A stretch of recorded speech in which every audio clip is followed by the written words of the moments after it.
मैंने कहा था यहाँ कोई आएगा तो उसकी आत्मा कभी लौटेगी नहीं।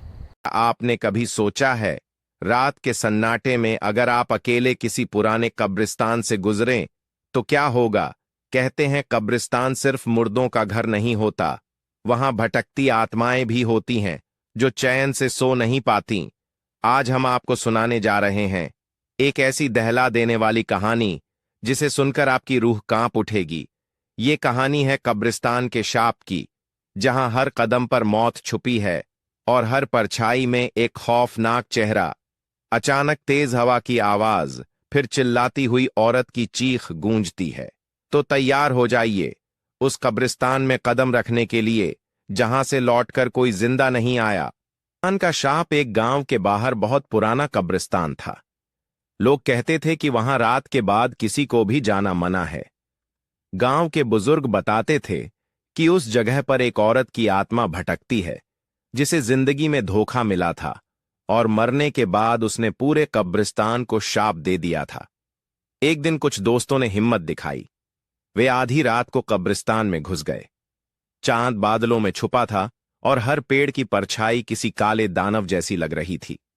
धीरे धीरे उन्हें ऐसा लगा कि चारों तरफ से फुसफुसाहटें सुनाई दे रही हैं। कौन आया? कौन आया? मेरी नींद क्यों तोड़ी? अचानक एक कब्र अपने आप फट गई। मिट्टी हिलने लगी और उस औरत की सफेद साड़ी में लिपटी परछाई बाहर निकल आई। उसकी आंखों से खून टपक रहा था। वह बोली, मैंने कहा था यहां कोई आएगा तो उसकी आत्मा कभी लौटेगी नहीं। दोस्तों ने भागने की कोशिश की, लेकिन कब्रिस्तान का दरवाजा अपने आप बंद हो गया। चारों तरफ हड्डियों की खड़खड़ाहट गूंजने लगी। एक एक करके सबकी चीखें रात में गुम हो गईं।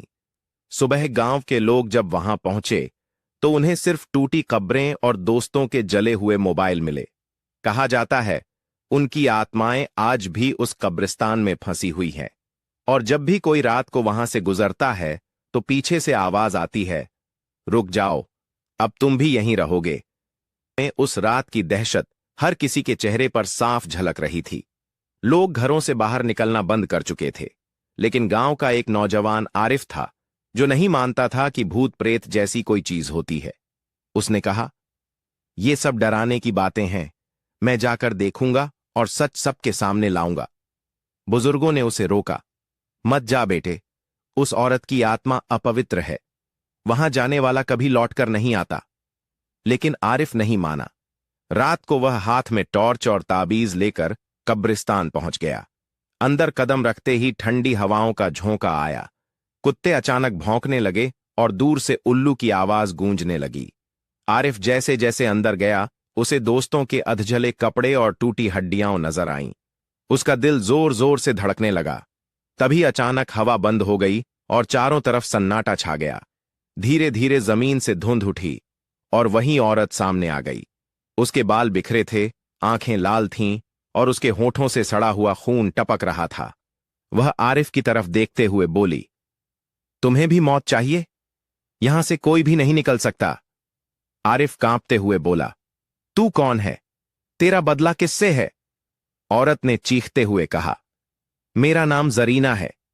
मुझे जिंदगी में धोखा मिला। मेरे प्रेमी ने मुझे इस कब्रिस्तान की दीवारों के पास जिंदा गाड़ दिया था। अब मैं हर उस इंसान की आत्मा खींच लेती हूं जो इस जगह आने की जुर्रत करता है। अचानक पूरे कब्रिस्तान की कब्रें हिलने लगीं।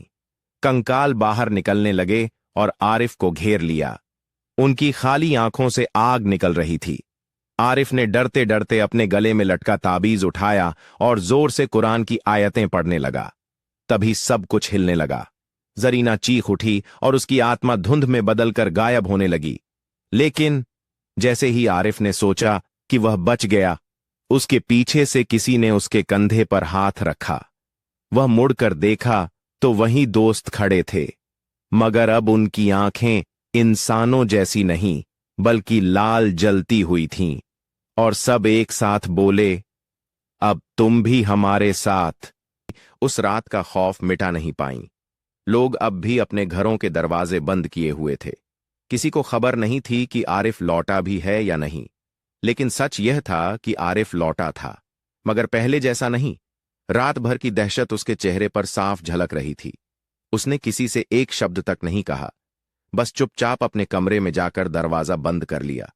उसकी मां ने दरवाजा खटखटाया, मगर कोई जवाब नहीं आया।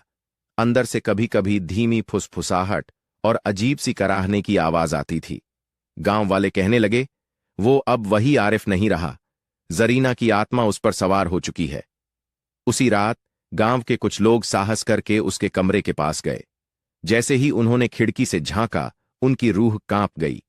आरिफ दीवार पर खून से अजीब निशान बना रहा था, और उसके पीछे वही लाल आंखों वाले दोस्त खड़े थे जो उस रात कब्रिस्तान से लौटकर उसके साथ आए थे। कमरे में ठंडी हवा का तूफान घूम रहा था। चारों तरफ फुसफुसाहट गूंज रही थी। अब ये गांव हमारा है, कोई हमें रोक नहीं सकता। तभी अचानक आरिफ ने दरवाजा खोला। उसके चेहरे पर खून टपक रहा था और होठों से धीमी हंसी निकल रही थी। वह बोला, अब अगला नंबर तुम सबका है। सी गांव वालों की रगों में जहर की तरह उतर गई। लोग भागते भागते चौपाल तक पहुंचे और गांव के बुजुर्ग हकीम सलीम को सारी बात बताई। सलीम ने माथे पर हाथ रखते हुए कहा, मैंने पहले ही कहा था, जरीना की आत्मा अपवित्र है। अब वो अकेली नहीं रही, उसने आरिफ और उसके दोस्तों को भी अपने साथ मिला लिया है। गांव में दहशत फैल गई। बच्चे रोने लगे, औरतें दुआएं पढ़ने लगीं। लेकिन कुछ जवानों ने हिम्मत दिखाते हुए कहा, हम चुप बैठेंगे तो वह पूरे गांव को निगल जाएगी, हमें उसका सामना करना होगा। हकीम सलीम ने अपनी अलमारी से पुराने ताबीज, काला धागा और पीतल की एक घंटी निकाली। उसने कहा, आज रात हमें कब्रिस्तान में जाना होगा, वहीं उसकी शक्ति है और वहीं उसका अंत छिपा है। रात गहराई और गांव के 7 लोग मशालें लेकर कब्रिस्तान की ओर चले। चारों तरफ अंधेरा और सन्नाटा फैला था। जैसे ही उन्होंने अंदर कदम रखा, हवा भारी हो गई और अचानक एक एक करके सारी मशालें अपने आप बुझने लगीं। धुंध के बीच से आवाज आई, कितनी बार समझाऊं, यहां से कोई जिंदा वापस नहीं जाता। अचानक जमीन फटी और आरिफ अपने दोस्तों संग बाहर आया। सबकी आंखों में वही लाल आग जल रही थी। उनके हाथों में हड्डियों के टुकड़े और खून से लथपथ पत्थर थे। गांव वाले कांप गए, लेकिन हकीम सलीम ने अपनी घंटी उठाकर जोर से बजाना शुरू किया। घंटी की आवाज से कब्रिस्तान की दीवारें कांपने लगीं। जरीना की आत्मा धुंध से बाहर आई। उसका चेहरा और भी भयावह था। उसने चीखते हुए कहा, तुम सब मुझे रोक नहीं सकते, मैं अमर हूं, अब ये गांव हमेशा मेरा होगा। लेकिन तभी सलीम ने कुरान की आयतें पढ़नी शुरू कीं। जमीन फटने लगी और जली हुई लाशों की कराहें गूंज उठीं। धीरे धीरे जरीना की चीख और आरिफ की हंसी दोनों एक साथ गूंजने लगीं, और अचानक पूरा कब्रिस्तान आग की लपटों में घिर गया। कब्रिस्तान की आग लगातार बढ़ रही थी। गांव के लोग डर के मारे कांप रहे थे, पर हकीम सलीम ने अपनी आयतें पढ़ना नहीं छोड़ा। धीरे धीरे जरीना की आत्मा जलने लगी और उसकी चीखें हवा में गूंजने लगीं। तभी आरिफ के चेहरे से लाल आंखों की आग बुझने लगी। वह धीरे धीरे अपने वास्तविक रूप में लौटता दिखा। उसकी आवाज कांपती हुई आई, मुझसे पीछा मत छोड़ो, मैं खुद अपनी आत्मा छुड़ाऊंगा। हकीम ने कहा, डर छोड़ो बेटा, शक्ति वही है जो ईमान में है, ये ताबीज तुम्हें बचाएंगे। आखिरकार जरीना की आत्मा पूरी तरह जलकर राख हो गई और कब्रिस्तान पर सन्नाटा छा गया। आसमान खुला और चांदनी नीचे उतर आई। गांव वालों ने राहत की सांस ली। आरिफ अब पहले जैसा हो चुका था, लेकिन उसकी आंखों में अब भी एक रहस्यमय चमक थी। उसने कहा, शाप खत्म नहीं हुआ, जरीना का बदला खत्म नहीं हुआ, लेकिन मैं अपनी जान बचा लाया हूं। अब गांव के लोगों ने तय किया कि वे उस कब्रिस्तान को हमेशा के लिए बंद कर देंगे, ताकि कोई फिर कभी उस भयानक रहस्य का सामना न करे। वालों ने कब्रिस्तान को बंद करने का फैसला कर दिया। उन्होंने पत्थरों और मिट्टी से उस जगह को पूरी तरह बंद कर दिया, ताकि कोई अनजाने में भी वहां प्रवेश न कर सके। लेकिन आरिफ के अंदर एक अजीब सी बेचैनी थी। उसकी नींद उड़ चुकी थी और वह अक्सर अकेले में खुद से बातें करता था। कभी कभी उसके होंठों से जरीना की आवाज निकलती। धीरे धीरे फिर से उसने अपनी आत्मा पर काबू पाने की कोशिशें शुरू कर दी थीं। एक रात जब पूरा गांव सो रहा था, आरिफ अकेले कब्रिस्तान की दीवार के पास खड़ा था। उसकी आंखों में एक अजीब चमक थी और वह धीरे से बोला, जरीना, मैं तुम्हें फिर से बुला रहा हूं। हम साथ मिलकर इस गांव को अपनी राजधानी बनाएंगे। तभी दूर जंगल के कुछ लोग चिल्लाए, देखो, आरिफ गरज रहा है। लेकिन कोई भी समझ नहीं पाया कि यह केवल आरिफ की आवाज नहीं थी, बल्कि जरीना की आत्मा भी उसके भीतर फिर से जाग उठी थी। गांव में अब वह डर का माहौल और भी गहरा हो गया था। लोग रात में बाहर निकलने से डरने लगे और हर किसी के दिल में एक साया रहने लगा। क्या जरीना और आरिफ की आत्माएं अब गांव को हमेशा के लिए घेरेंगी? दहशत फैल चुकी थी, लेकिन अब एक नया मोड़ आने वाला था। एक दिन गांव में एक अजनबी फकीर बाबा आए, जिनका नाम था हाजी रिजवान। वह बहुत ही शांत और ताकतवर व्यक्ति थे। वे कहते थे कि उन्होंने कई आत्माओं से लड़ाई लड़ी है और बुरी आत्माओं को खत्म करने के लिए खास ताबीज और आयतें जानते हैं। गांव वालों ने हाजी रिजवान को अपनी सारी आपबीती बताई। हाजी ने कहा, मैं तुम्हारी मदद करूंगा, लेकिन इसके लिए मुझे 3 लोगों की जरूरत है जो मेरे साथ मेरी जादुई यात्रा पर चलें। ये आत्माएं अकेले नहीं हारी, हमें उन्हें मिलकर हराना होगा। उसी समय गांव की एक लड़की सना, जो पढ़ाई में तेज और बहादुर थी, हाजी के साथ जुड़ गई। वह कंप्यूटर साइंस की छात्रा थी और पुरानी किताबों और रहस्यों को समझने में माहिर थी। और साथ में नागिन बाबू, गांव का शिकारी और भारी कद काठी वाला व्यक्ति, जिसने कई जंगलों में भटककर जादुई जीवों का सामना किया था, वह भी उनके साथ था। तीनों ने हाजी रिजवान की अगुवाई में जरीना और आरिफ की आत्माओं से लड़ने की योजना बनाई। अब एक नई लड़ाई शुरू होने वाली थी। विखरी मुठभेड़। हाजी रिजवान, सना और नागिन बाबू ने मिलकर जरीना और आरिफ की आत्माओं को हराने की तैयारी शुरू कर दी। रात का समय था जब तीनों मशालें लेकर कब्रिस्तान की तरफ बढ़े। ठंडी हवा और उफनती धुंध उनके कदमों को धीमा कर रही थी। हाजी ने ताबीज और कुरान की आयतें दोहरानी शुरू कीं, जबकि सना अपने साथ लाई किताब से जरीना की आत्मा से जुड़ी प्राचीन कथा पढ़ रही थी। नागिन बाबू ने जंगल से लाए 7 जड़ी बूटियों के पत्ते जला दिए, जिनकी खुशबू से बुरी आत्माएं कमजोर होती थीं। जैसे ही तीनों कब्रिस्तान के बीच पहुंचे, जरीना और आरिफ की आत्माएं प्रकट हुईं। उनकी लाल आंखें आग की तरह जगमगा रही थीं। जरीना ने चीखते हुए कहा, तुम हमारे साम्राज्य को ढाने नहीं दोगे।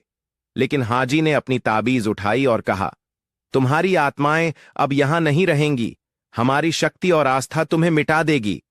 सना ने जोर से प्राचीन श्लोक पढ़े और नागिन बाबू ने जड़ी बूटियों का धुआं उन पर छिड़का।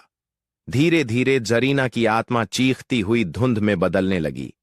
आरिफ की आत्मा लड़खड़ा गई और बोली, मेरे अंदर से जरीना की बंदिश दूर हो गई, मैं खुद को बचा सकता हूं, धन्यवाद। आखिरकार जरीना की आत्मा पूरी तरह गायब हो गई और आरिफ भी मुक्त हो गया। कब्रिस्तान पर सुकून छा गया। गांव वाले राहत की सांस लेकर नई शुरुआत की ओर बढ़े। हाजी रिजवान ने कहा, ध्यान रखना, अच्छाई और बुराई के बीच की लड़ाई कभी खत्म नहीं होती, लेकिन हमेशा जीत तुम्हारी आस्था की होती है। रहस्य जन्म लेता है। कब्रिस्तान के शाप के खत्म होने के बाद गांव में धीरे धीरे सामान्यता लौटने लगी। लोग फिर से रात को बाहर निकलने लगे, बच्चे फिर से खेलने लगे और जीवन में खुशियां वापस आईं। लेकिन एक दिन जब सना अपनी किताबों में गहरी डूबी थी, उसे एक पुरानी धूल से भरी डायरी मिली जो कब्रिस्तान के निकट स्थित एक पुरानी कब्र से मिली थी। डायरी में लिखा था कि जरीना की आत्मा अकेली नहीं थी। उस कब्रिस्तान के नीचे एक और भी गहरी और भयंकर रहस्यमय शक्ति छुपी हुई है। एक प्राचीन आत्मा जिसे काला साया कहा जाता है। वह आत्मा जरीना से भी ज्यादा शक्तिशाली और डरावनी थी। सना ने तुरंत हाजी रिजवान और नागिन बाबू को यह बात बताई। हाजी ने कहा, हमने तो न केवल जरीना का शाप खत्म किया, बल्कि शायद काले साए को जागृत कर दिया है। अब हमें और भी सतर्क रहना होगा। गांव वालों को फिर से डर ने अपनी चपेट में लेना शुरू कर दिया। रातें फिर से डरावनी हो गईं। हवाओं में अजीब आवाजें आने लगीं। हाजी, सन्ना और नागिन बाबू ने तय किया कि वे इस नए खतरे का सामना करेंगे, लेकिन इस बार उन्हें और भी खतरनाक रहस्यों और पुरानी शक्तियों से लड़ना होगा। बाबू ने काला साया के बारे में जानकारी जुटानी शुरू की। सना ने अपनी किताबों में पुराने ग्रंथ खोजे जिनमें लिखा था कि काला साया एक प्राचीन रुखसा आत्मा है जो हजारों साल पहले एक पापी जादूगर के प्रेत के रूप में बनी थी। उसकी ताकत इतनी प्रबल थी कि उसने जमीन, हवा और आग को भी अपने काबू में कर लिया था। वह आत्मा कभी कभी कब्रिस्तान के अंदर गहरे भूभाग में जागती थी और अपने बदले की आग से सब कुछ जलाना चाहती थी। हाजी ने बताया, काला साया को रोकने के लिए हमें उस पुराने रुखसा जादूगर के खदान तक पहुंचना होगा जहां उसकी आत्मा पहली बार बंधी गई थी। वहां एक प्राचीन ताबीज है जो उसकी शक्ति को हम में बांध सकता है, लेकिन वह खदान एक भयंकर जाल से भरी हुई थी। वे तीनों को सावधानी से उस दिशा में जाना होगा जहां अंधेरे ने अपनी पूरी ताकत जमा रखी थी। सना ने कहा, हमारे पास सिर्फ हिम्मत और ज्ञान है। इन दोनों से हमें इस काले साए को रोना होगा। और इस तरह तीनों ने अपनी सबसे बड़ी और भयंकर यात्रा शुरू की, जहां उनकी दोस्ती, साहस और विश्वास की परीक्षा होगी।